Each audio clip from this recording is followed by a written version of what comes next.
This is the Talkin Bout The Hoosiers podcast, presented by thehoosier.com. Hey, before we jump into this episode of the Talkin Bout The Hoosiers podcast, make sure you are subscribed to the Hoosier on 3 on YouTube for all the IU content you could need, including press conferences, highlights, recruiting updates, the Hoosier tailgate, and of course, the Talkin Bout The Hoosiers podcast.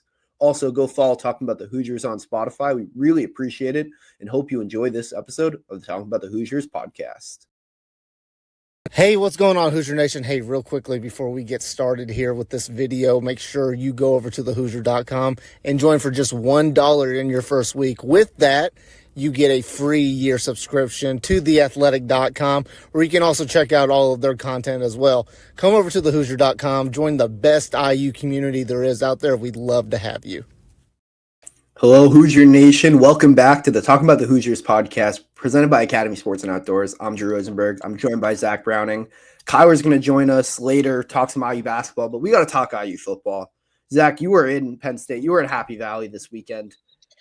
Indiana pulled off one of the most improbable victories we've seen this program have in years. Honestly, probably since that last Penn State win with Michael Penix, diving for the goal line, both wins literally by an inch. Zach, I guess, what was it like being there at Happy Valley? Like, what did you see from that game?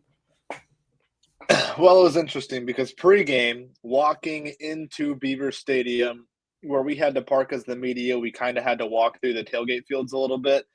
And, you overhear some conversations. There's a good chunk of Indiana fans out there tailgating, Indiana people, whatnot. And you overhear conversations, and the general consensus, the general gist was that Penn State fans were pretty much wishing IU luck down the rest of the season. Pretty much it was a good luck against Ohio State in the Big Ten championship kind of thing, really kind of not expecting Penn State to be close or challenge IU in this game. And then, of course, Penn State happened to lead IU in that game late.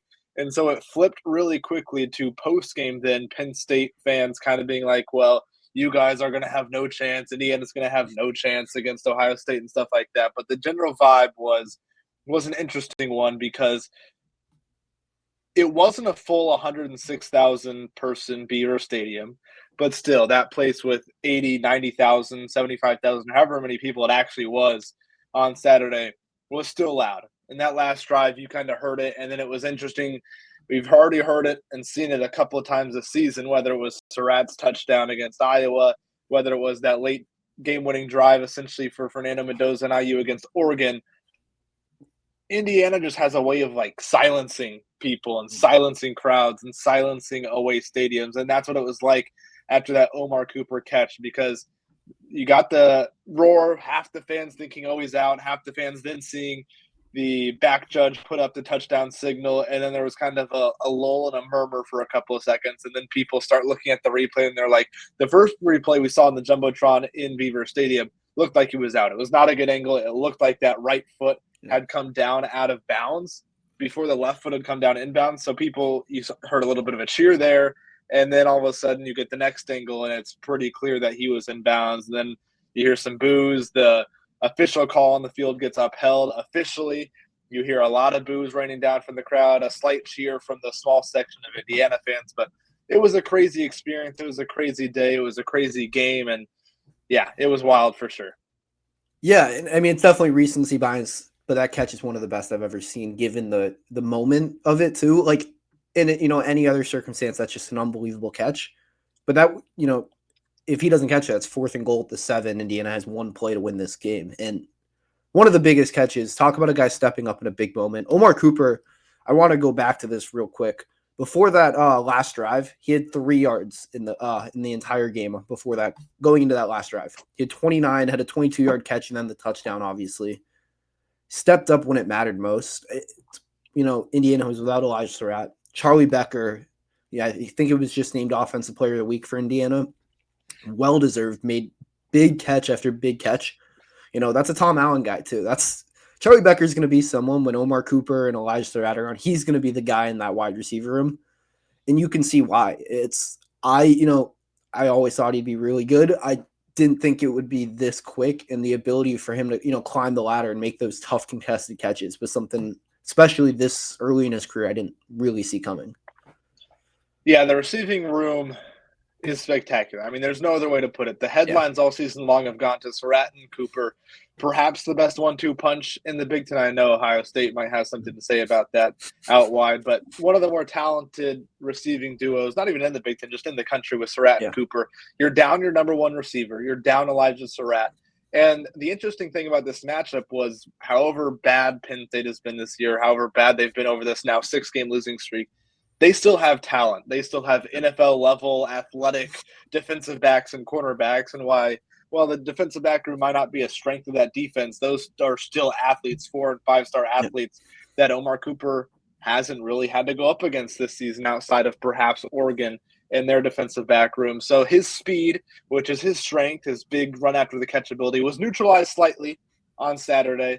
And without Elijah Surratt, Indiana was without that big physical target. But you look at the receiving core, and specifically on that last drive, a pass to E.J. Williams, a pass, a couple of them, including the game winner to Omar Cooper. Charlie Becker with his second SportsCenter top 10 worthy catch of the game on that last drive.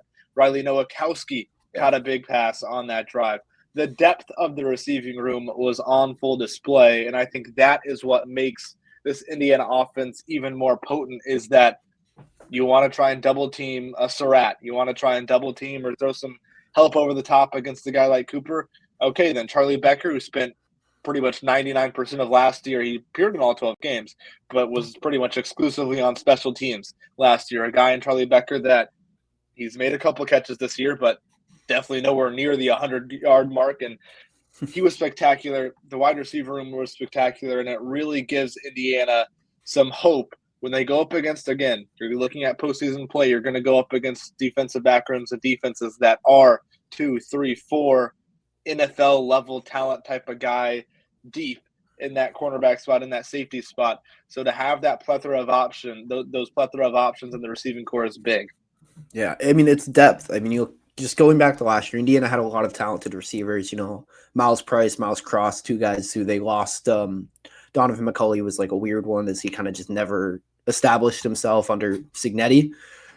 But it feels like this, the talent development, especially starting from the bottom, and, a lot of fans, opposing fans especially, like to be like, oh, Indiana was running up the score in these games. And Cignetti has made it a point, he has these efficient practices, these quicker practices than a lot of coaches. So those end of games, against Indiana State, when the Hoosiers are up 60 points, and you have, the second and third stringers in there, the freshmen, the sophomores, the guys who are going to be key players 2 years down the road, those guys getting those reps in those moments, it's so important. And we're seeing why, because a guy like Charlie Becker, who, he's had some, he's been a depth guy. He's had some, moments at times this year in spots, but he's never been thrown into the fire like he was, on Saturday, and being relied to be. He was the number one receiver for Fernando Mendoza in that game. And him being able to, get those reps on the field, it's against other, third stringers, but it gives them the confidence to say, hey, we've done it in practice. We've done it in the real game. Yeah, it might not have been meaningful, but then you go to Penn State when it matters most, and this guy steps up, makes catch after catch. Like that catch in the final drive on the sideline, getting his foot down there was incredible. Just Charlie Becker, hats off to him. And I don't see how moving forward. I know E.J. Williams is still there, and E.J. Williams is a monster, completely different player. The Hoosiers have 4 legit options, and that's really important with Elijah Surratt dealing with this hamstring injury. It's day to day. The more I think about it, obviously I'm not a doctor. I have no actual insight into what's going on with his hamstring. But if he didn't play against Penn State, I'd be a little surprised if he plays against Wisconsin this week. I think they might, take the extra week with Indiana, being a 30-point favorite back at home. This is a game the Hoosiers should win. And I think it could be one of those like last week. Maybe he'll dress and try to go, but like they're not going to force it with him, because why should they, with Wisconsin and Purdue the final 2 games? Exactly. And then a bye week sandwich in between them as well. But think about who Indiana's receiving core is missing. Obviously, Mekhi Jackson left the program and transferred because this receiving core was so deep and he wasn't seeing snaps. Tyler Morris, the transfer from Michigan, he was lost before the season even started. He was expected to be a big piece, especially at the slot position for Indiana.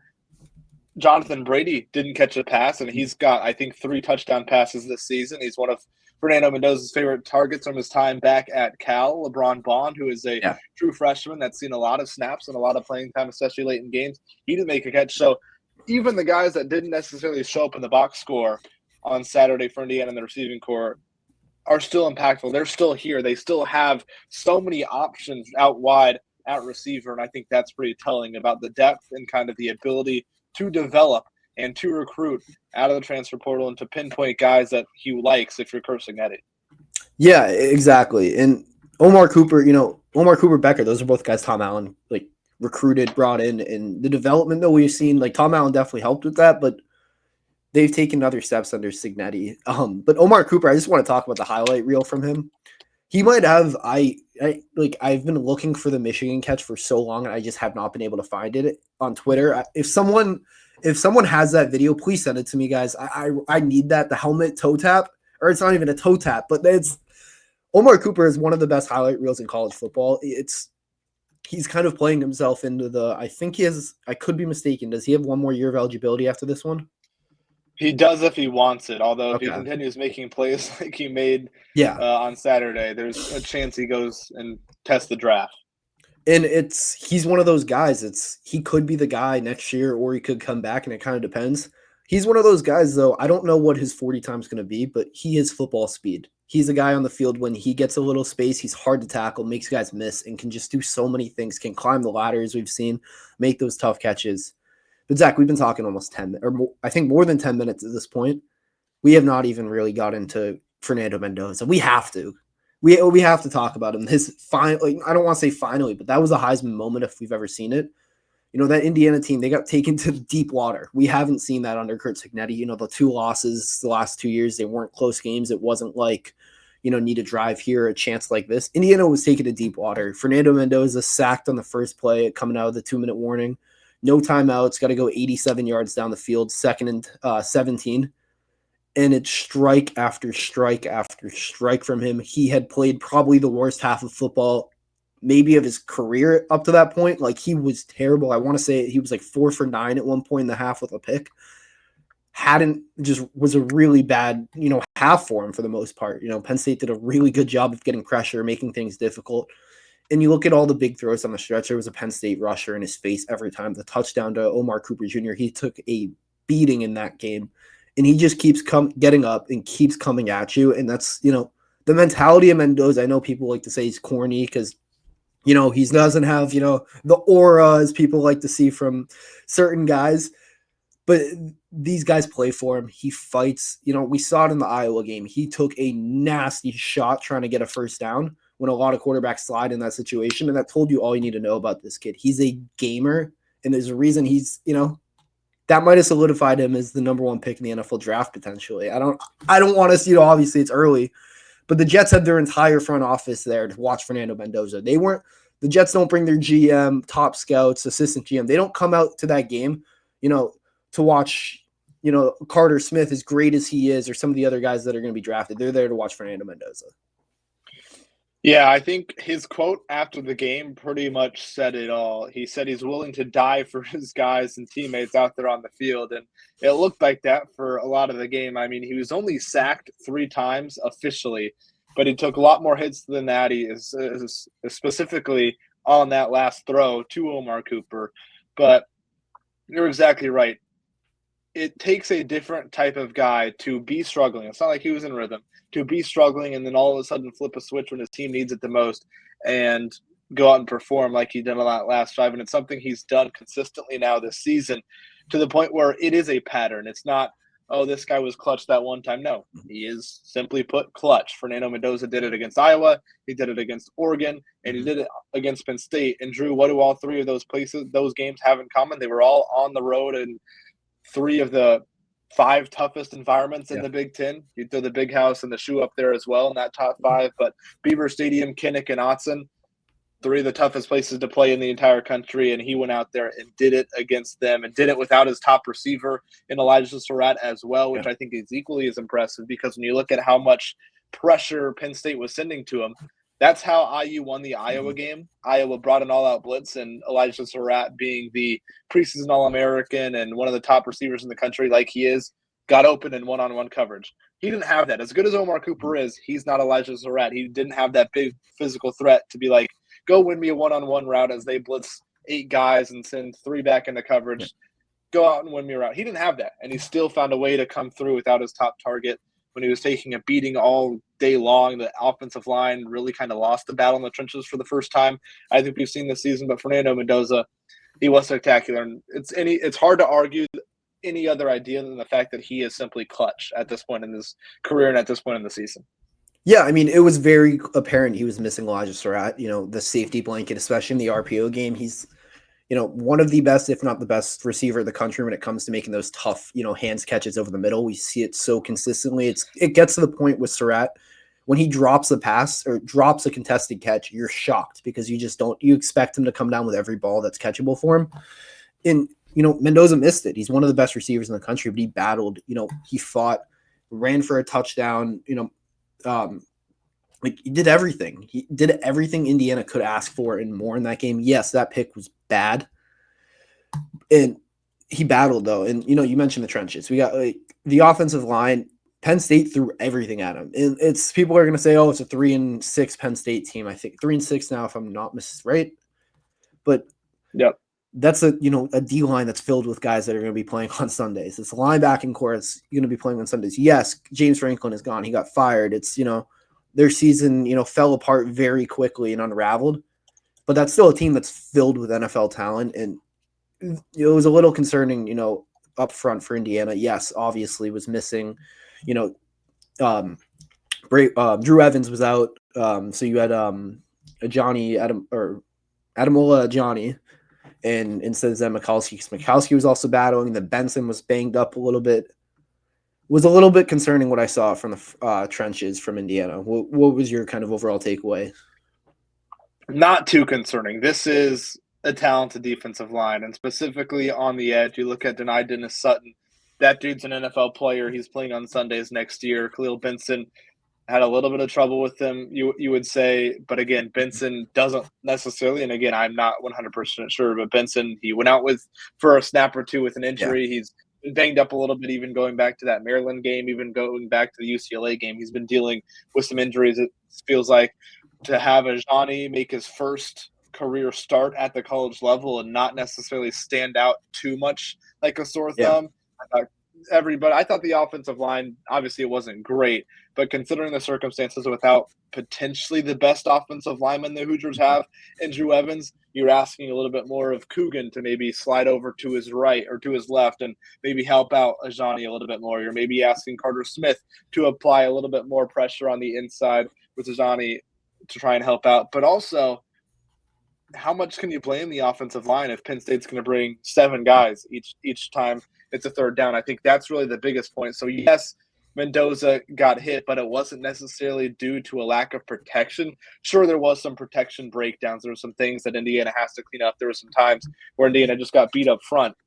But at the same time, if Penn State's going to bring 2 more guys than you can block, or even just 1 more guy than you can block, that's not really on the offensive line. That's more so if Fernando Mendoza has to get the ball out quicker. Somebody has to break off the route a little bit quicker to give Fernando Mendoza an option. So while the offensive line, yes, the 3 sacks allowed, not ideal. I'm not thinking it's the end of the world. Curt Cignetti even mentioned today when we talked to him, or I guess Monday when we talked to him, that it's one of those situations where even on the last play, he said it, Indiana brought in an extra guy to block because they knew Penn State was going to bring more than they could handle. It's just a simple numbers game. If Penn State brings 7 guys, IU has 5 plus a running back. 1 guy is not going to get blocked. You're asking a lot of somebody to block 1 person and then jump off to the extra blitzer. So they brought in an extra guy to block, and that's what freed up that touchdown. They did the same thing against Iowa earlier this season. So, again, I'm not too concerned with the way the pass protection was because Penn State brought a lot of guys. They also brought a lot of guys that are NFL talent players and like top elite speed type of guys. So not too concerned with the pass rush as a whole. On the flip side, was slightly concerning Indiana's lack of pass rush against Ethan Grunkemeyer. 2 sacks. Indiana wasn't dominated up front. I mean, the defensive line as far as the rushing game was fantastic. Nick Singleton's 59-yard run was really the only success they have in the ground all game long. So the rushing defense was still spectacular, but it did feel, especially on some of those bigger throws that Grunkemeyer made over the middle to Trevor Pena, it felt like he probably had a little bit too much time to operate. So the pass rush may be a little lacking for Indiana this weekend.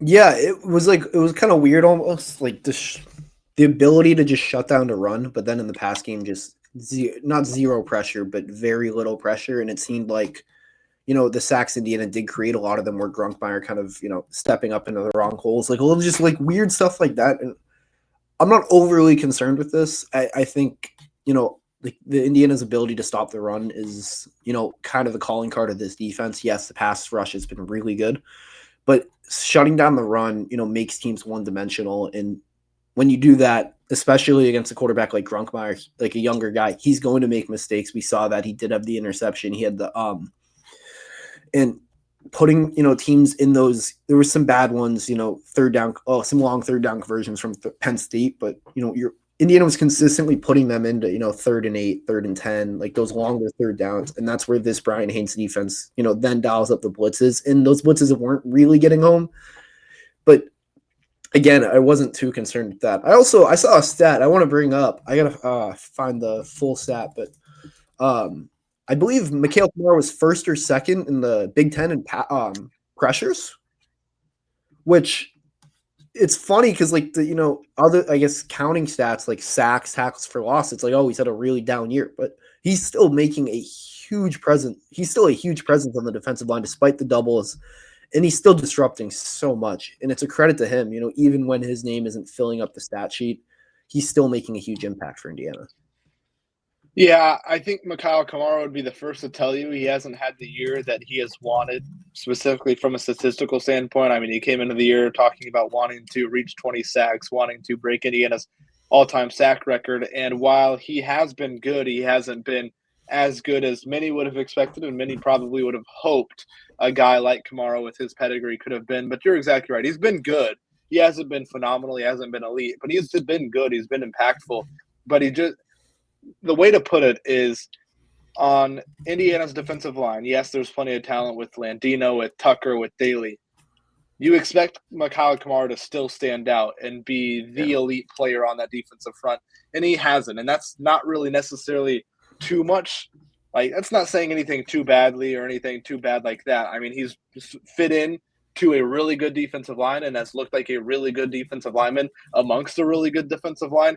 He just hasn't looked like the elite pass rusher and the elite guy that he was a season ago. And yes, the pressures are still there. He's still struggling to convert a lot of those pressures into sacks, but he's had a really good year. I think he would be one of the first guys to tell you that it hasn't been necessarily the statistical year he would have liked, but he had a really, really good game against Maryland a couple of weeks ago. Personetti even mentioned that he called him out, and Kamara kind of answered that call ahead of that Maryland game and into that Maryland game. But I think Kamara, he's one of those players, Drew, where if Indiana, they do end up making the Big Ten championship, whatever they do in the playoff, he's one of those players that does have a tendency to kind of turn it up in big games and really get amped for big games. So I wouldn't be surprised if quiet season, whatever you want to call it, not as elite of a season as he had a year ago, he will find a way to make a big play late in one of these games, one of these postseason games for Indiana, and really make a stamp on this 2025 season. Yeah, I mean, he is a guy, it feels like when the lights are brightest, he kind of plays his best football, and that's, what you want from a guy like Mikhail Kamara, especially on, a defensive line that I don't want to call it unproven, but it's been one of those things where it's, a lot of new faces, a lot of new guys, dealing with some injuries. Kellen Wyatt, obviously, he was lost for the year, and you're relying, on the linebackers, especially to step up and make plays. But Stephen Daly, I got to bring him up. We mentioned him as someone who, could fill the Kellen Wyatt role a bit and help, replace that production. He's been really big for Indiana. 2.5 tackles for loss against Penn State. He made his presence felt in a big way. Dude is a freak athlete. I think you wrote the story, the Derrick Henry. Like, I guess, what have you kind of seen from him as an athlete? Yeah, I think if you've read that story, it kind of speaks for itself. That dude is faster than most people on the defense and most people he plays against, but he's also like massive and will just run through you if you are not big enough. He's been spectacular. As you mentioned, he's been spectacular. 2.5 more tackles for a loss on Saturday against Penn State. And he's really just been everything that Indiana has needed, because when you lose a guy like Kellen Wyatt, there's not you weren't expecting much of a drop-off from Wyatt to Daly. They are both spectacular players.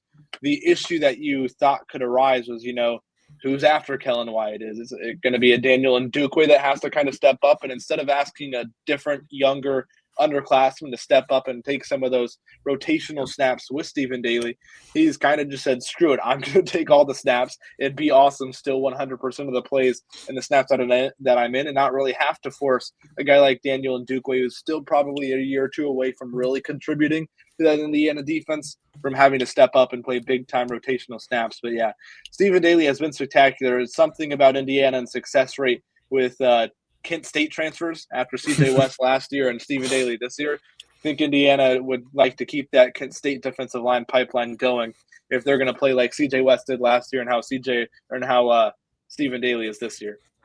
Yeah, and then the other name I want to bring up on the defensive line is Tyree Tucker. He has been, I guess, it's hard to understate how, like, that step he's taking. I think he's second on the team in sacks. Second with 5.5, but 8.5 tackles for loss. Like, Indiana's pass rush, you have 4 different guys with 4 sacks on the year. So you can add 5 if you throw Stephen Daly with his 3.5, but also 10.5 tackles for loss. Like, they're getting production from everywhere, and I think that's what makes it so dangerous. We mentioned how Mikhail Kamara's had a quieter season than he hoped for, but he is taking a lot of the attention, which allows these other guys to make plays. And if teams want to say, hey, we're going to shut down the other guys, then Mikhail Kamara is going to get those one-on-ones, and he is going to cause a lot of issues. And it's, again, we mentioned, we go back and forth to the depth, the amount of talent, the amount of guys Indiana has. It's a new, even compared to last year, Indiana had a lot of talent on the defensive line, but I'd say it's better this year. Just you can get a sack or you can get a tackle for loss from so many different places on that unit. And I think what also has made this defense even better as the season has gone on, and perhaps a little bit different than last year's defense, is they're forcing turnovers this year. They had the interception to begin the second half, the forced fumble to go into the halftime locker room and set up another score there before the halftime intermission. But what separates good defenses from great defenses and great defenses from elite defenses is forcing turnovers. And that's what Indiana has done against a lot of teams this year, even against Dante Moore and Oregon, even against Iowa, maybe not necessarily forcing those traditional interceptions and fumbles, but forcing turnovers on downs and things like that, just as good of a turnover in those types of situations. And I think we've also seen an improvement over the defense this year about limiting those rushes that are big and break off for big chunks. You think last year back to that Jeremiah Love touchdown against Notre Dame. You think back to game 1 this year with Colton Joseph and ODU rushing for 270-plus yard touchdowns. Those have really gone out the window. Those big plays, those missed assignments, as they were called earlier this season, have really kind of gone out the window. You point maybe to the Nicholas Singleton 59-yard rush, but if D'Angelo Pons doesn't get blocked by the umpire, that's a maximum of a 15-yard gain in that instance. So I think the fact that the defense, specifically in the rush game, because the pass game still has given up some sizable chunk plays, even against Penn State, the defense, though, specifically up front and in the rush defense, has really started to begin to limit those big plays. Yeah, I mean, what a block from the ref there, too. I'm pretty sure he also took out Lou Moore on the play, too. It wasn't just he might have. Pons. Yeah, I mean, it looked like Maryland last year. Yeah, but, Indiana, they've gone through their tough, they've played the toughest games they're going to play in the regular season. This Wisconsin team, they're coming off a good win against Washington. It seems like, since Fickle was announced he'd be returning, they have a little more juice, which, good for that program because the Big Ten is better when Wisconsin's not a dumpster fire. And then you end the season you have a bye week, which crucial, get healthy, Indiana playing. So if they take care of business and are playing in the Big Ten championship, they'll have a game, a bye, a game, and then another bye, and then a game.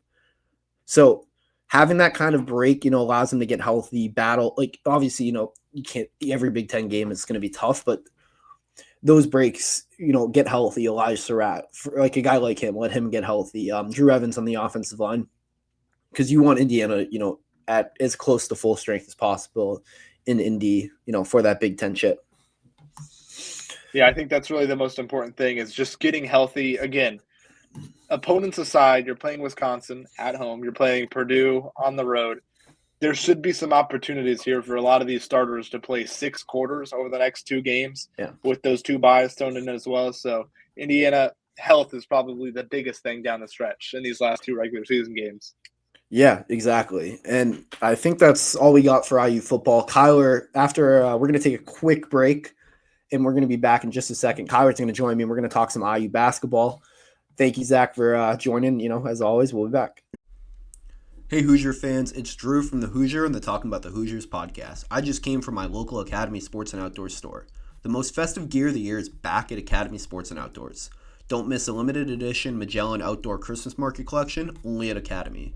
Get exclusive 2025 gear and gifts for all your holiday parties, fun family photos, and Christmas morning traditions. Check out the entire collection from matching PJs and holiday print fishing shirts and dresses to exclusive new Mossy Oak Snowdrift camo styles and more. Shop in-store or at academy.com. Need it fast? Get same-day delivery powered by DoorDash. Let your holiday fun begin with the Magellan Outdoors Christmas Market Collection, only at Academy. As you all probably know by now, we've teamed up with BetMGM this season. We'll be using BetMGM lines to make all of our picks, and we'll have special offers for our listeners each week. If you haven't signed up for BetMGM yet, use the bonus code ON3, and you'll get up to a $1,500 first bet offer on your first wager with BetMGM. Here's how it works. Download the BetMGM app and sign up using the bonus code ON3. Deposit at least $10 and place your first wager on any game. You'll receive up to $1,500 in bonus bets if your bet loses. Just make sure you use the bonus code ON3 when you sign up. Make this college football season one for the history books. Make it legendary. We'll be right back, but first we have to talk to you guys about Rhoback Activewear. There's only one way to describe Rhoback. Best fit, best feel. For those who aren't familiar with Rhoback, they're completely changing the game with their incredibly comfortable activewear. Rhoback has released so many items within their new licensed game day collection, and it's our favorite. With novel polo designs and clean hoodie and Q-zip designs from some of your favorite schools, including the Indiana Hoosiers, it's definitely worth checking out. Nobody else in the market is pairing these level of custom designs with this quality of activewear. Rhoback's everyday shorts or their Delta Performance pants are the perfect pairing as well. They're both super comfortable, have an elastic waistband, and great fabric that is made to have the appearance of a nice short look, but the comfort for a day on the move. Rhoback has also been proudly leading the NIL charge, having signed partnerships with multiple college football stars, past and present, and are becoming the go-to brand for college athletes across the country. Use the code IND20 on Rhoback.com for a generous 20% off for all new customers throughout the end of the week. That's spelled RHOBACK.com. That's 20% off all performance polos, shorts, and more with the code IND20. Now back to the rest of this episode of the Talking About the Hoosiers podcast. We're back, and now joining me to talk some Indiana basketball is the Hoosier Zone basketball recruiting analyst, Kyler Staley. Kyler, welcome in. Hey, how's it going, Drew? I'm sure you and Zach already talked about football, and I'm sure it was great. So I'm here to talk some basketball. Yeah, I mean, this maybe it could have been a little better for Hoosier fans this weekend, maybe if Indiana blew out Penn State, but how about that weekend? Let's just jump into this game against Marquette.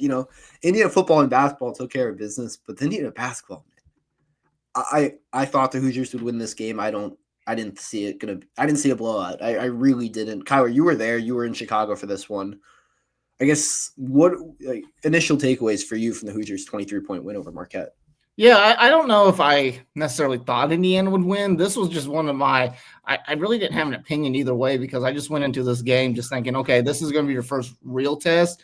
Obviously, you played Baylor and you beat them and whatnot, but at the end of the day, that's an exhibition game, right? And, both teams maybe not show their full deck of cards or anything like that. But, this is legit. This is a real one. This is a neutral site game. The winner or the loser, it counts at the end of the day. So, initial thoughts, when I got there and I'm watching the teams warm up, obviously I felt like Marquette, and I don't know if this translated, on TV or not, but I thought Marquette was bigger. They were more athletic than what Indiana had, which that's going to be the case for a lot of these games, right? Indiana's not the biggest team in the world, so they're going to be outmatched size and athleticism wise. So, but Indiana, obviously, they fought foul trouble. That was a very, very slow-paced game in a lot of ways because there was a foul every other possession. These officials were calling it tight. If you put two hands on – this is, both Marquette and Indiana. If you put two hands on whoever, you're going to get called for a foul. So that's what kind of happened. So Indiana obviously had to adjust to that. Obviously, fought foul trouble throughout. Sam Alexis had to come in really early. Reed Bailey picked up two quick fouls. Connor Enright taking Conway.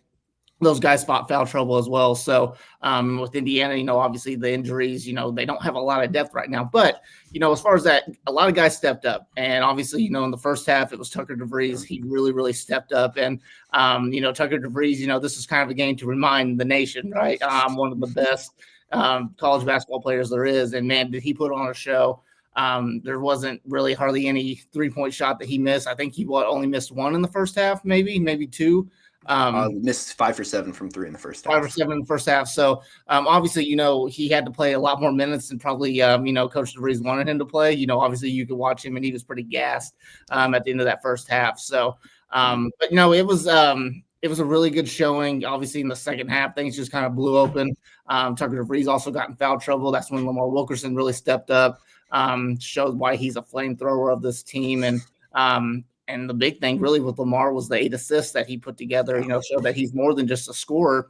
He can be a facilitator as well. And with taking Conway and Connor Enright finding foul trouble, you needed a guy to step up and be that main ball handler and, make those facilitating plays, and that's what Lamar Wilkerson did while also scoring. So really, really impressed with Indiana. Obviously, Marquette's known for a Shaka Smart team is known for high-end defense, and for them to go on and put 100 points on them, win by 23 points, I think that's super, super impressive. And it just shows that this Indiana team, and Marquette may not make the tournament. Who knows right now? But I know that Shaka Smart will at least have those guys really competitive by the end of the year. But Indiana showed that they can beat a team like Marquette, and it just builds confidence for them. So just a fantastic showing by Indiana. It's just really, really, there's a lot of hope now for this Indiana team, and the fans got to see what these guys can do. And they're just, it's just exciting. It was an exciting weekend overall, and just really, really impressive one by Indiana. Yeah, I mean, there's several points I want to touch on that you mentioned. First, I want to get back to the defense, the foul trouble. Indiana's going to be in foul trouble in a lot of games this year. You just watch how they defend. They're physical. They use their hands. They're not aggressive. They're very aggressive. Like, they're trying to force turnovers. You're trying to get steals, block shots, and cause chaos, and it's going to lead to fouls. Indiana's an undersized team. We've mentioned it all offseason. It's no secret, and playing physical is going to help them match up against these bigger teams. So it's not a surprise to see Indiana in foul trouble in a game like this. Yeah, when you're also missing a Josh Harris, Nick Dorn, other guys who can kind of step in and help. That makes the foul trouble. It gets highlighted even more. For, when Reed Bailey is in trouble and Sam Alexis is a little bit too, and you don't have a third guy you can go to like a Josh Harris who hopefully should be back in the next few weeks, it hurts. But that's just how this team's going to defend. They're going to play physical. I do think in the Big Ten, with the way the Big Ten is officiated, where they do let you play a little bit more, I think that's going to help the Hoosiers, and this style is going to translate a bit. And that's just something, to expect. It's, it's going to be frustrating at times because there's most of these big games, we're going to see guys in foul trouble, and that's just going to happen. It's part of the game, but especially when you play like this, it's going to be, emphasized even more. Look, and Coach DeVries wanted, this team, and he said it, at the very beginning, he wants a team that plays physical, that plays tough, aggressive defense and stuff. I'd much rather, obviously have a team that plays tough and aggressive defense, right off the bat, versus a team that's, kind of softer, to start the season and stuff. Because look, it's a fundamental thing at the end of the day, picking up the fouls and whatnot. You just gotta kind of know when to be aggressive and when to not be overly aggressive or anything. And and that's fixable. Throughout the year, you can fix that. You can't necessarily turn up toughness. You can't turn up aggressiveness. It's just really hard to do that as the season's going on. So these guys want to set the tone early on defense. Taking Conroy, Connor Enright, those guys want to set the tone early on the defensive end. And also, you can just fix those, the foul troubles and stuff. Yeah, I do agree. There's going to be a lot of times where, if they get in foul trouble and stuff, that's going to hurt them, in a lot of ways and stuff.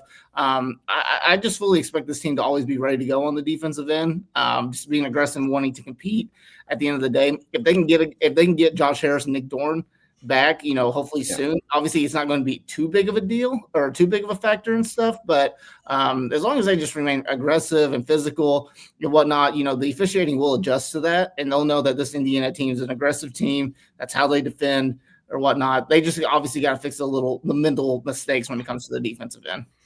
Yeah, and you mentioned it. You can't really teach, the effort and the physicality that they're bringing, and the other things can be corrected, and they will. It's game 2 of the season. There's, 30-something more games left for Darren DeVries to fix this. But it was really encouraging. I know people are going to look at, 77 points, but this game was played pretty fast with a lot of shots, a lot of fast break points, and a lot of free throws.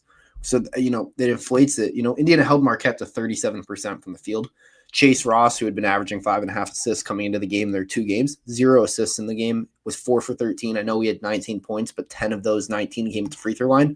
Defensively, Indiana was that impressed me a lot more than I kind of expected, because the way Marquette played, it was like, it could be a tough matchup, especially with the speed of their guards. And yes, Indiana struggled with that. They did struggle to stay in front of Chase Ross and some of the other Marquette guards, but it got better as the game went on, as Indiana made adjustments, and that was very encouraging, at least for me moving forward. Yeah, and it also helps when you're hitting shots, right? So obviously, Indiana, they were getting beat. They were getting beat on defense, and that's what kind of led to them guarding with their hands and picking up fouls, getting 2 hands on the offensive ball handler or whoever and stuff. So that's obviously something you got to correct. If Tate Conaway and Connor Enright are going to be the team's best 2 defenders and stuff, and obviously we know that Indiana is not going to be a great rim protecting team. Hopefully they get better as a defensive rebounding team, but obviously they're not going to be a team that's going to block a lot of shots or anything like that. So you need Lamar Wilkerson, you need Tate Conaway, you need Connor Enright and Tucker DeVries. You need those guys to stay in front of their man, cut off, that dribble drive and things like that. And obviously if they can't do that, they're probably going to pick up some fouls because they're going to try to stop the ball any way possible. And that's obviously putting 2 hands on them and whatnot. So, back to what I said, offensively, obviously it helps when you're hitting shots. Tucker DeVries, Lamar Wilkerson, Prince Sisley, really good off the bench. Yes. Had a quiet 15 points. So he stepped up when they needed him to. Sam Alexis obviously stepped up and whatnot. So I think a lot of these games this year, Indiana's best defense, even though they're going to be tough and physical on the end, their best defense is going to be their offense. And as long as they're hitting shots, they're always going to be in games. And that's kind of what DeVries, when he built this team, kind of, pictured and stuff. Hey, they may not be the biggest, they may not be the most athletic, but as long as they're hitting shots and whatnot, they're always going to be in a game. And obviously, if a team can't keep up with the amount of 3-point shots that they're hitting, or just the scoring in general, or the pace of play in which they want to play with and stuff, obviously that's going to hurt them. And you just saw, as the second half really, started to keep going, Marquette just really got wore out, with Indiana's shot making. And if Indiana can do things like that, they're going to win a lot of games this season, and they're going to be able to compete, be in that top 5 for the Big Ten. Yeah, I mean, Indiana's playing the math game. You guys know I'm a Celtics, or Kyler, I'm a Celtics fan. It's like it's the Celtics team that won the championship. They were shooting more threes than anyone. They were making more threes than anyone. And when when Indiana, they took 28 threes in that game, they made 14.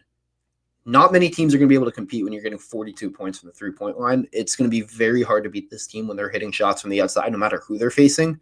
That 14 threes, by the way, was the most an Indiana team made since Archie Miller led team hit 14 against Iowa all the way back in 2018. So, this is the Indiana I think fans want to see. They want to shoot the 3 ball. They want to play fast, shoot, play with space, and it's a new thing. And then you mentioned Tucker DeVries and Lamar Wilkerson. Having 2 guys that you can say, hey, we need a bucket here, go get us one, is so big. And there was a moment in the game, second half, Marquette was on a run. They opened it. They cut it. I think it was 65-55. Indiana called a timeout. And out of that possession, Indiana ran a little flare screen, or a staggered screen for Lamar Wilkerson that kind of opened him for a curl. Both defenders went with him, and then Tucker DeVries, who was the second screener, had a flare screen with Alexis and the screen for a wide open catch and shoot look. That's the difference between this team and past Indiana teams. ATOs are so important, especially in college basketball, because you have so many timeouts. And in a spot like that where Indiana needed to get a good look, they get a wide open look for their hottest player at that time. So it's not, I don't even want to say it's a small thing, because it's not. The game was never closer than 13 after that shot from Tucker DeVries. And Indiana's ability, to execute in those moments is what's, what feels different about this team than, Indiana teams in the past. Yeah, a couple points there. I think one of the more impressive things that I saw, and you kind of touched on it here, one of the more impressive things that I saw out of Indiana was, when Marquette would go on that run and they went on a couple mini runs. You were like, okay, they're going to cut into this lead and whatnot. Indiana just always made big plays, big shots. Lamar Wilkerson, it just obviously just sticks in my mind in the second half when Indiana needed a big shot. He was there, and he was there to kind of halt any momentum that Marquette was running. And then with that, you mentioned, the stagger screen that they ran out of a timeout and whatnot. It's just nice to see that a coach for Indiana is running plays for their best players. And that's no knock on anybody and anything. Like, it is. Running plays to run plays, right? They're not just running plays to run plays. DeVries knows, Coach DeVries knows that his two top guys are Lamar Wilkerson and Tucker DeVries. They're obviously going to be the pretty much the main factors if Indiana wins or loses a lot of these games. If both those guys are having off nights, probably not going to win the game if both of them are having an off night. So he knows that he needs to run plays for these guys to get good looks and get good shots, and that's exactly what he does. He knows how to. He's just a good X's and O's coach, and he just knows how to manipulate and obviously find ways to get his best guys the ball and get them in great scoring opportunities, or at least in good scoring chances. So, but just impressed with how Indiana was just able to halt any run that Marquette was happening, because we've seen it in the past 4 8 years and stuff. Anytime that team got momentum against Indiana, it was probably going to be a struggle for Indiana to either hold on to a lead or come back in the way that you just saw over the past 4 years. But just really impressed by how Indiana's just how smart this team is. And I think they've got a lot of really good experienced players and whatnot. And having a guy like Tucker DeVries who can just get you a bucket wherever. And just obviously, and he was talking a lot of trash too. Like Tucker DeVries was he was having his game and everything, but just really, really impressed by him.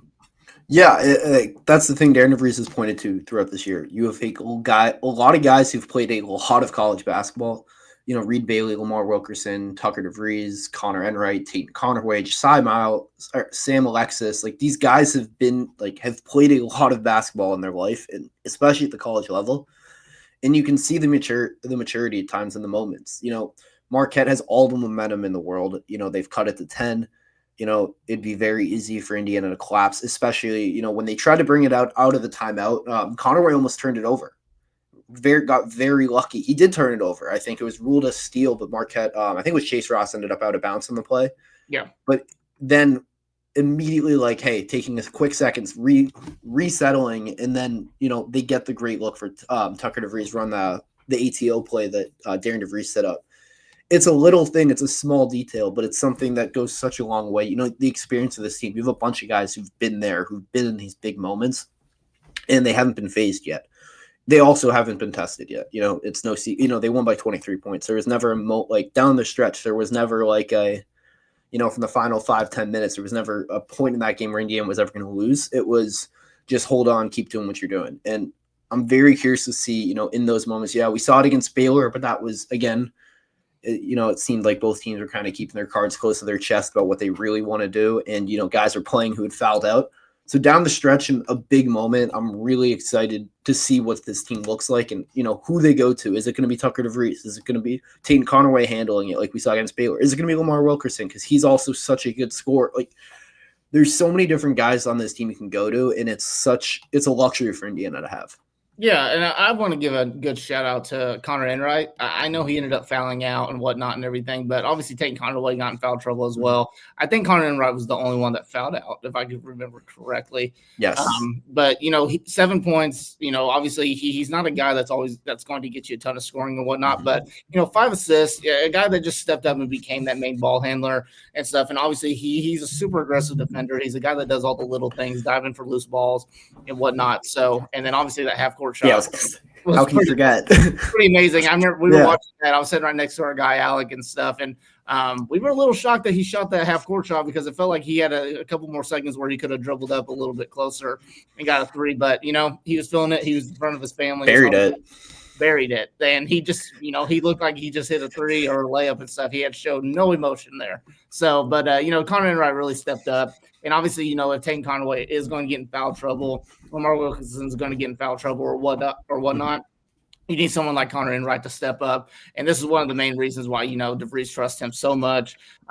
People are a little bit skeptical with him with his size and whatnot. And, the ability, you just don't know if he's going to bring a lot of scoring, from night to night and everything. But he steps up in a lot of ways. He's the guy that sets the tone. He's kind of that heart and soul of this team in a lot of ways. So he really plays that role very, very well. And just really, really impressed with him to be able to step up, be that main ball handler, get 5 assists, get a few points here and there and stuff, and just be a really good defender.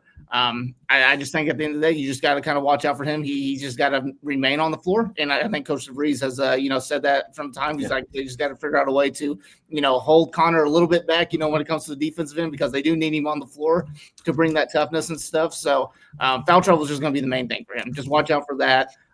If he stays on the floor, Indiana's got a really aggressive player that's going to do the little things to help them win games.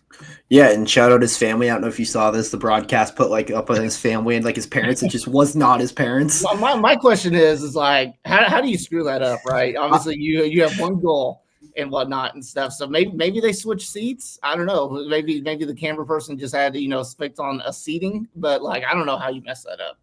It was really funny though, because I don't think anyone would have noticed until his brother posted it. Was yeah, that's just not our parents. But yeah, it was just a funny moment. But yeah, Connor Enright, it's just one of those guys. You and I talked about it a lot this offseason. He's going to be a guy Indiana fans fall in love with pretty quickly. Just the way he plays, the effort, the energy, and then you have a moment like that half court shot. I think he was 0 for 2 on his other 3-point attempts.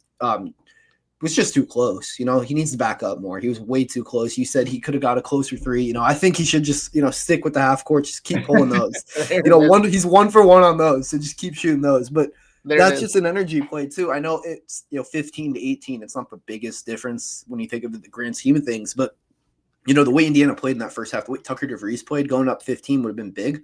18, It feels like a kill shot, especially with all the momentum. You just hit that huge half court shot, and it also was a difference is Marquette never got it within single digits. He missed the half-court shot. That run, now it's a 7-point game rather than a 10-point game when Indiana calls that timeout. So it's the little things, but he just does everything. And Indiana fans, if they haven't already fallen in love with this kid, they're going to. But another guy, you mentioned him briefly. We got to talk Sam Alexis. Yeah, I was getting ready to say, how great has Sam Alexis been for Indiana, since the very first exhibition game in Puerto Rico. Just been great. He does everything. He rebounds the ball. He's a great screener. He contests shots. I think he had 1 block, but there was a ton of drives. He was there, the guy, the main guy contesting at the rim. Just does all the little things, but then also I think he had 13 points. It's the combination of it all. 5 rebounds as well. Yeah, and he's one of those guys. I would not be surprised if he's a starting over Reed Bailey or alongside Reed Bailey sooner than later. I know people are a little hesitant about the Connor Enright starting. And the thing I will say about Enright is a starter. The truth is, I don't know if he's going to play. It's he's going to play a lot this year, him starting versus off the bench. I'm indifferent on it because I think he can impact the game in so many ways. And Sam Alexis off the bench with especially without Josh Harris, it's hard to put both those bigs in, to start because you need production off the bench as well. You do need production. That's exactly what Sam Alexis brings. So. Not to cut you off, Drew, or anything. Sorry. No, you're good. You're right, but that's part of it too. And you start Sam Alexis, and you don't really have a big people. They're pointing to Andrei Akmovic. I'd be very surprised if he's ever in the rotation this year. I'll say that right here. He is not going to be a part of this rotation. So anybody that's listening to this who's questioning why, he is not going to be a part of this rotation. So unless something crazy happens and pure chaos happens, he is not going to be a part of this rotation.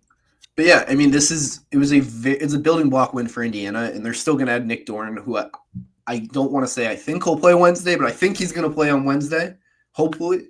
And then no confirmed reports. We just hopefully it's trending that way, right? It seemed like he had a chance to play going into the Marquette game, then ended up not. So maybe they were holding him out to let him build his way up because he has missed a lot of time. And then Josh Harris is another guy Indiana's going to add in the hopefully in the next in the coming weeks. So. Yeah. This is still such an early point in the season. And yes, you look at the Indiana, the depth right now, it's a little, I don't want to say scary, but, they lack depth. Let's call it how it is. But you're adding 2 guys who are going to help solve that issue. And that's really big for this team moving forward. Yeah. And I just don't know, you could make the argument. There's going to be people that make the argument Sam Alexis should be starting or whatnot and stuff. It's not about who, starts, right? It's about who ends the game, right? Yeah. And I think a lot of times you're going to see Sam Alexis, in the game. And I think there could be a lot of times we see both him and Reed Bailey in the game together, depending on, the teams, especially the Big Ten teams who have a bigger front court and whatnot. So obviously you need that production, off the bench. And I think right now Sam Alexis's role is really, really good because of Reed Bailey. Look, obviously Reed Bailey had a really good first game, but he has struggled against Baylor and Marquette. We just need to see more production out of him, against these bigger teams. or Power 4 teams and whatnot. But Sam Alexis, he just brings leadership, and we've heard the Indiana team talk about him, the whole offseason. Any player that you ask, what do you think of Sam Alexis stuff? He's the guy that brings energy to practice. He comes from a winning team. He's part of a national championship team in Florida. And I think this Indiana staff realized that he was one of the more underrated guys in the transfer portal. And they knew that he could come in and produce right away. So he's been spectacular, off the bench. He's really consistent.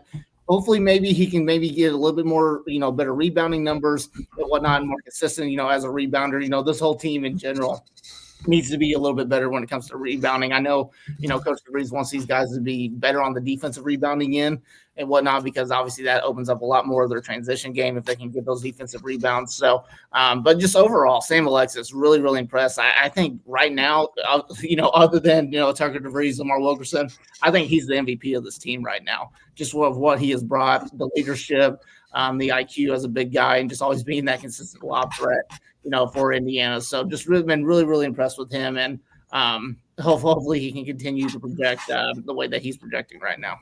Yeah, and there was one more moment I want to talk about from this game before we wrap up. Lamar Wilkerson's layup. I don't know if you could see his face from where you were sitting. Well, one, how did you do that? But his face was said it all. Lamar Wilkerson, that was unbelievable play by him to get that up and down.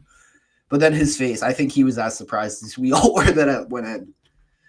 Just incredible, and it's one of those things. Even Omar Wilkerson, he didn't even really have a quiet first half. 8 points and 4 assists, but Tucker DeVries in foul trouble. He goes 5 for 7 of 3, and adds another 4 assists in that half. He was so big for Indiana. Every time Marquette, it felt like they had strung a couple buckets together, he would just respond with a big 3 and cancel it out. And that's what scorers do. He has no hesitation. He pulls from everywhere. He had some deep threes. He had some tough shots he takes, but he's fearless. And that's what this team needs from him. And I think that was part of the selling point from Darren DeVries when he committed was, hey, you're not only going to be the guy, you're going to be a guy who needs to take these tough shots. There was a couple he got at least one grenade, and it showed, I forget who it was, but it was late shot clock, and they just threw it to him, and he tried to create. He created a decent look. He missed it, but it's those little things, having a guy like that end a shot clock, end a game that can just go get a bucket, hit a tough shot. It's a luxury to have, and I think Indiana has 2 of them with him and Tucker DeVries. I think he's really showed, I think he's been pretty underrated when it comes to his pure toughness. I think defensively he's been pretty good so far and everything. But, money well spent, right from the Indiana program on Lamar Wilkerson. He's been pretty much everything that they've wanted. Shooter, and he's just been a really good part of this program, good in the community and stuff like that as well. So he's a great guy, brings a lot of energy to this team. So who does Indiana have on Wednesday? Is it Milwaukee? It is Milwaukee, and then Incarnate Ward on Sunday. Okay. So the next stretch for Indiana, let's just talk about before we wrap up. Milwaukee, Incarnate Ward, then Lindenwood the following Thursday, and then you got Kansas State. So that's kind of the 3 sandwich in between. I don't even want to say get right because, Indiana has done very well for their opening 2 games. But 3 more games you'll have the chance to build on before you get another, power conference game. And hopefully you can get Nick Dorn back, right? I think this would probably be the stretch that if you want to start getting him slowly into the season and stuff, because it's going to take him a little bit. Yeah. Obviously, he's been practicing. He's for what we've heard, he's obviously been doing some contact drills, in practice and stuff. But obviously, to get him in more game shape and everything, it's going to take him a little bit, right? And we really don't know what to expect with Kansas State right now. But we know that they're a Power 4 team coming into Assembly Hall, so obviously that's going to be a tough game no matter what. So this next stretch, obviously it's not really a get right because Indiana's been playing, but obviously there's a lot of things that they can work on. Obviously defensively, I want to see this next stretch. Hopefully they can be a little bit more consistent defensively, not picking up as many fouls or whatnot and stuff. Hopefully they can just kind of figure that out, keep their shooting, keep their energy going and stuff. So it's exciting times right now. Like I mentioned kind of earlier in the podcast, a lot of iffiness with this Indiana team, especially from the fan base. Really didn't know what to expect and stuff, but for them to, go to a neutral site game. And I also got to give a shout out, for the United Center. There was a ton of Indiana fans there, and they really showed out, and the energy there was phenomenal. So Really, really good event and whatnot. But, I think now the fan base is starting to see how this team plays. They're capable of winning some big games, down the stretch throughout this year. So it's exciting times. You go in football, basketball right now, it's really exciting times to be an Indiana fan. So you probably couldn't have asked for a better weekend than what you had over the weekend for this Indiana team and football team. Yeah, well, I was going to say, when's the last time crossover season for Indiana basketball and football? You had, or I guess two teams of this caliber. Indiana basketball, we're still trying to figure out how good they are. And I don't think they're a national contender yet, like at that point, but they are going to be a good team. And as we've seen so far, they've shown us that they can be a good team. Then Indiana football is a legitimate national title contender. So it's a really good time to be an Indiana sports fan. I don't know if you and Zach, I'm just going to mention this real quick. I don't know if you and Zach talked about this or not, but are we ready to crown Fernando Mendoza the Heisman yet? We talked about it a little bit. We both said I don't think there's a quarterback we'd rather take. He's a gamer. He makes big plays when it matters, battles through adversity as we saw against Penn State. The problem is there's still games left, and the Heisman I want to say yes, but Julian Sayin and Ty Simpson are also putting up big numbers and having really good seasons. So I think these final two games are gonna, go a long way, especially with Julian Sayin having to play at Michigan. That's gonna be, the game that I think determines where he finishes in the Heisman. Yeah, obviously, and there could be a chance that we don't see very much of Fernando Mendoza, in these next two games if Indiana blows out Wisconsin and Purdue. So I do think, obviously he had his Heisman moment with that drive and stuff, so obviously that helps a ton. But it could very well come down to the Big Ten championship. So we'll see. We'll see about it. But fun times overall.